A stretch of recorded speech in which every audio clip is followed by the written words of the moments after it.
mapagpalang umaga sa inyo mga kasunrise. So for today's vlog, samahan niyo ako. Pupunta ako ng 3DC para magpa-repair ng inverter. So nagpaalam rin tayo na kung pwede tayong mag-vlog. Nagpaalam tayo kay Boss Harold. Pinayagan niya naman ako. Kaya ipiplex uli natin yung 3DC solar store, solar equipment. So samahan niyo po ako.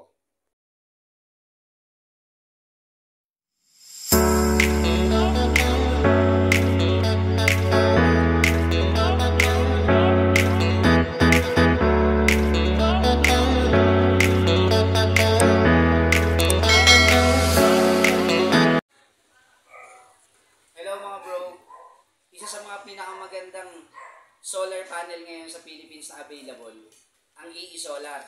Kasi nga, ang nagiging problema ngayon ng mga malalaking kumpanya, kahit EE Solar panel, kahit ano, yung mga counterfeiting or yung mga namemeke, di ba? Mga sticker na panel.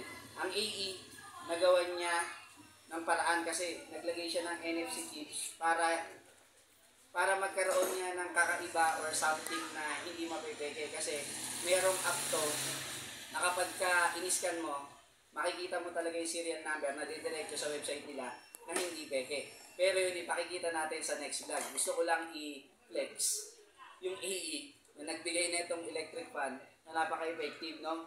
Magiging si ano ka? Sino nga ba yun? Yung Doraemon. Yun, si Doraemon. Tara, check natin sa labas. Effective to, ang ganda. Tara, check natin.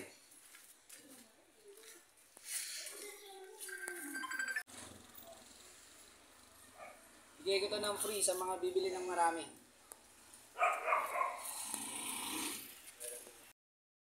Napapalitan nila ng bagong board. Ayan, binabaklas niya na.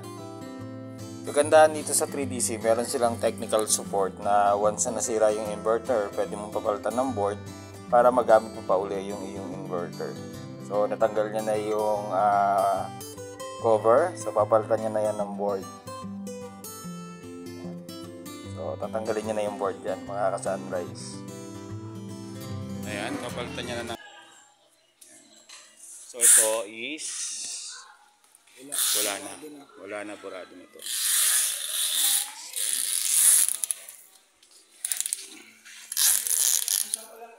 Ayan, napalitan niya ng board. So, akyat tayo sa taas para ma-testing natin.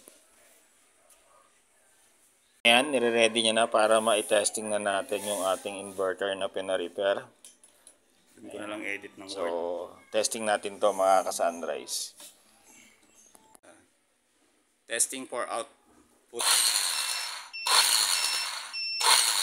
Okay.